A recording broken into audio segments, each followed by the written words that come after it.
السلام عليكم ورحمة الله تعالى وبركاته. kusoo dhawaada mar kale casharadii aan duuba jirnay oo aad uga barteen inay idiin soo gudbiyaan macallimiinta iyo dhammaan Family Bioacademy mar walba waxa uu diyaar idin yahay soo gudbinta casharo tayo leh insha Allah taala.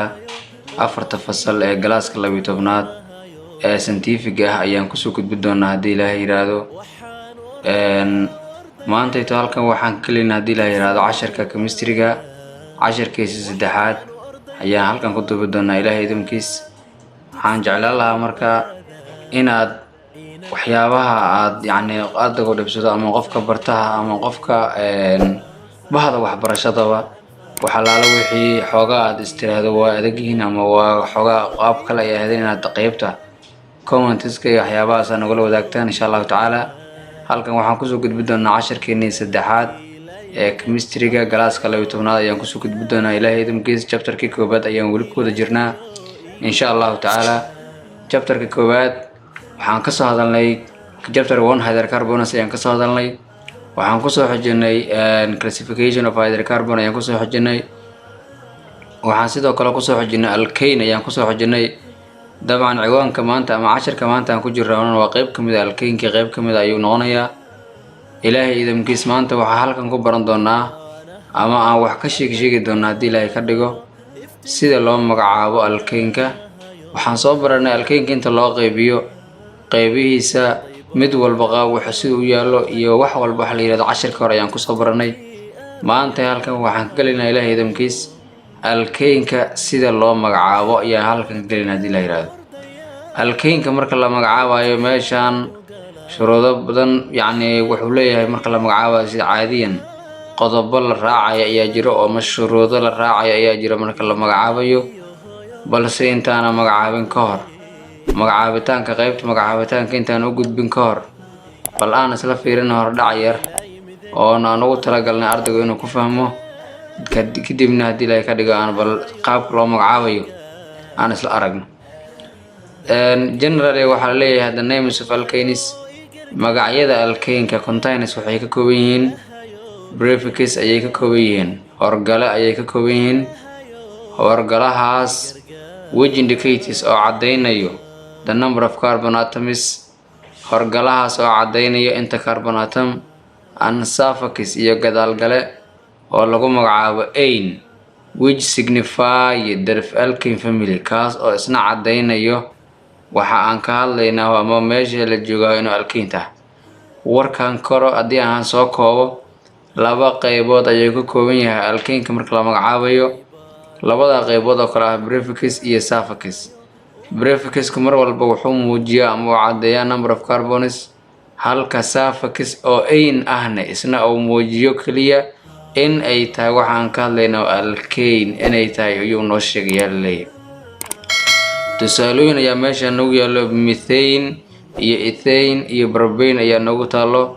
sidaa darteed hadii aan fiirino marka meeshan waxaa ku qoran methane marka meth oo macnaheedu tahay number 1 ama number 1 waxay gelaysaa prefix-ka ay noqonaysaa oo ah prefix-ku wuxuu cadeynayay number of carbon atoms ayuu cadeynayay. sidaa darteed meth macnaheedu waa 1 oo number of carbon atom ay cadeynaysaa iyo suffix oo ah ein oo iyana cadeynayso alkane family. labadaas ayaan ka soo hadalnay tusaalooyinka meesha noogu yaalan labadaas ay koobayaan. methane marka waxaan dhahnay waa meth iyo ein oo la sugeeyay kooban tahay oo ah meth oo hal carbon ah iyo ein oo ah single bond ama alkane ka hadlayso.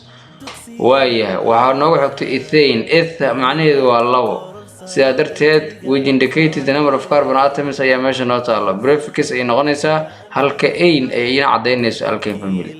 propane ayaa iyana ku xigto prop macnaheedu waa 3 sidaa darteed ein ayaa raacsan oo muujinayso alkane family. qaabkaas ayayna ku imaadeen suffix iyo prefix. prefix wuxuu cadeeyaa number of carbon atoms halka suffix-kana oo ein ah isna cadeeyo alkane family. si kastaba marka alkaneska waxaa loo magacaabaa leeyahay laba system ayaa loo magacaabaa. laba system ama laba hanaan ayaa loo magacaabaa oo kala duwan.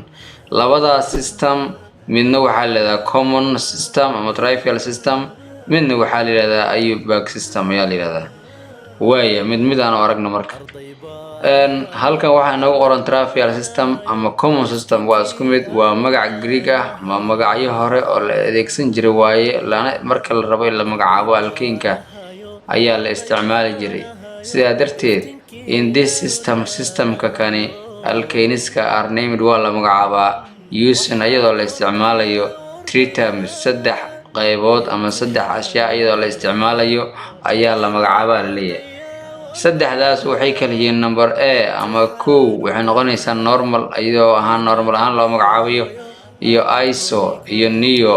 saddexdaas iyadoo la adeegsanayo tusaale ahaan normal butane miya, isobutane miya, neo butane. tusaale noocaas oo ku tegi doona hadii la yiraahdo. laakiin marka lagu leeyahay saddex term ayaa la isticmaalayaa, macnaheedu waxa waaye in saddexdan waxaa la isticmaalayaa hadhowta magaca oo meesha yaalo alkeenka ayay gadaal ka raacayaan. waa hadba mid walba marka structure u gooniyo oo caan ah ayuu leeyahay oo aan mid ku qaldama uusan jirin ama mid u fiirin. marka haddii aan ku hormarno normal alkeenka ama normalka oo anismore loo soo gaabiyo, this system waxaa leeyahay sisid waxaa loo isticmaalaa to name in lagu magacaabo.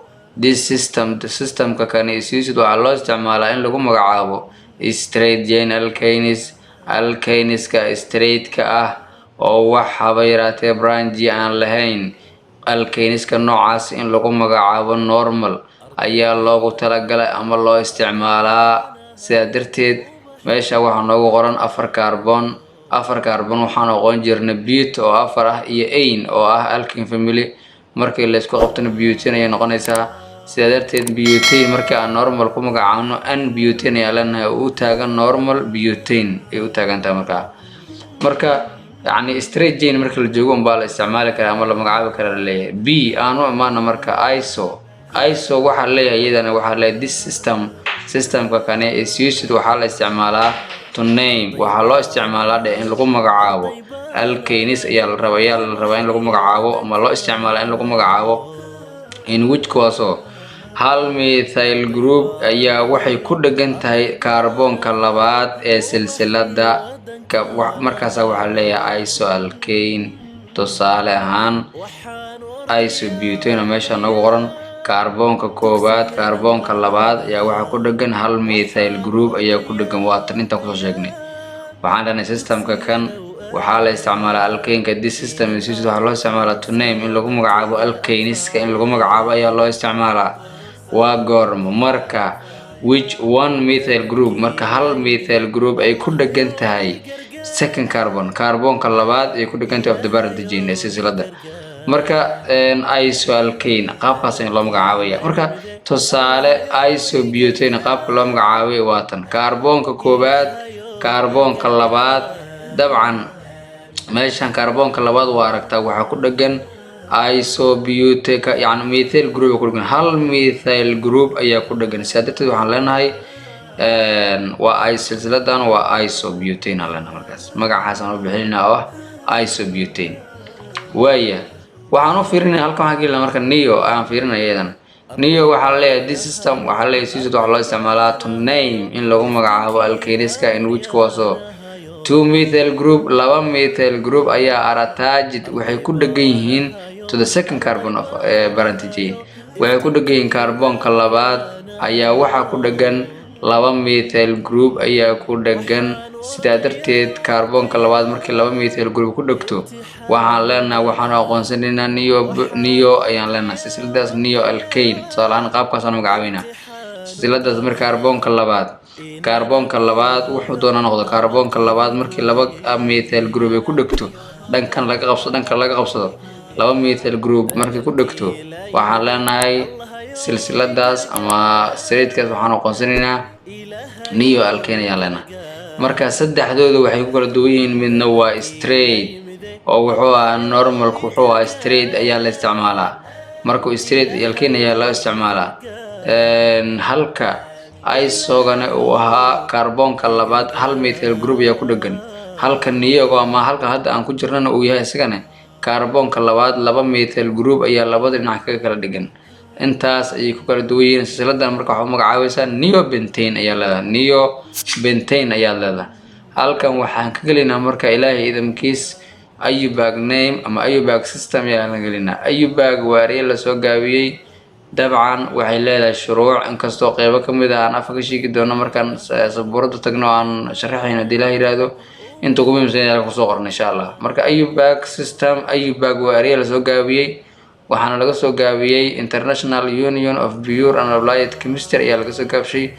waana systemka ugu badan ee dunida maanta ama maanta caalamiga maanta waqti xaadirkan aadka loo isticmaalo waaye. commonka ama trivialka waa laga soo guuray oo kan ayaa inta badan hadda la isticmaalaa, oo booskii commonkan ayaa hadda galayo. systemkan waxaa leeyahay magacaabitaanka ama systematic nomenclature modified by the group scientists, qolyo oo scientistayaal ah oo dabcan dadkan chemistry yahanada ah oo daneeyo chemistryga 1958 ayaa waxaa leeyahay waxay sameeyeen system loo yaqaano ama systematic nomenclature modified ay sameeyeen oo lagu magacaabayo alkeenka iyo waxyaabaha la midka lagu magacaabayo. marka shuruudahan waxa laala wixii hydrocarbon waxa laala alkeenka waxaas loo isticmaalaa dabcan inkastoo waxyaabaha qaar ka duwan laakiin mustard waa isleeyihiin. marka 1958 ayaa la isticmaalay, ayaa la keenay macnaha la waqti ugu horeeyo la isticmaalay xilligaas oo ah waxaa jirta marka rule ama shuruuc uu leeyahay ayaa jirta.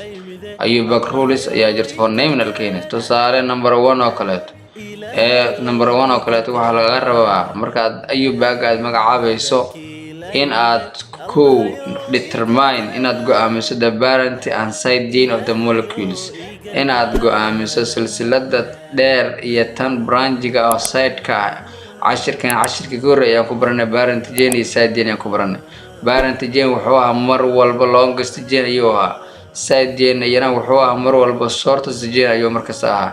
marka parent chain-ka iyo side chain-ka way isku dhagan yihiin, waxaana lagu dhagan yahay parent chain-ka waxaana ku dhagan side chain-ka.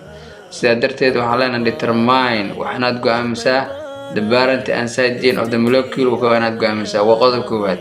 beginning with the closest then branching, yacni marka aad rabto inaad kaarboonada aad tiriso 1 2 3 4 ku dul qorto waxaa laga rabaa dhinaca ugu dhow closest to the branch dhinaca ah in aad tirinta ka bilowdo. tusaale dhankan haddii aad ka tiriso kaarboonka labaad ayaa laga haystaa, xaggan haddii aad kasoo tirsana kaarboonka saddexaad ayaa laga haystaa. sidaa darteed closest waxaa noqonaya kaarboonka labaad. qaabkaas oo kale ayaa la yiraahdaa. qodobka saddexaad wuxuu leeyahay name the substituent as alkyl group. substituents waxay noqonayaan side chain-kii waaye, wixii allaala waxay silsilada ku dhagan noqonayaan oo ama halogenes ha noqdaano ama alkyl group ha noqdaano, waxay doonaan noqdaan. marka prefix the number of the carbon atom meeshii ku dhagan yihiin ina waa calaamadaynaya, waa sheegaya macnaha. haddii if there are 2 or more substituents haddii imaadaan yani substituents ama wax hal iyo laba macnaha laba iyo wax ka badan oo branch haddii imaadaan give each one yani mid kasta waxaa siinaysaa numberkiisa siinaysaa, waxaana u tixgeli doontaa alphabetical order markaa qorayso. tusaale a to z qaabka kala horeeyaan ayaa in u qorayaa. meeshan b iyadoo ay taalo c soo hormari maayo, marka waxaan ku qasbanayaa dhowta alphabetical order. marka la leeyahay alphabetical order waxa waaye a to z qaabka kala horeeyaan isugu xujiyo oo c iyadoo meesha ay taalo aanan m aana soo hormarin. qaabkaas laga wadaa alphabetical order. markaan soo hormariyo waxaa na isticmaalo hyphen wax la yiraahdo oo xariiqin ama jeetin u dhaxaysiinayo wordska ama numberska. wordska iyo numberska u dhaxaysiinaya number iyo numberna comma ayaa loo dhaxaysiiyaa.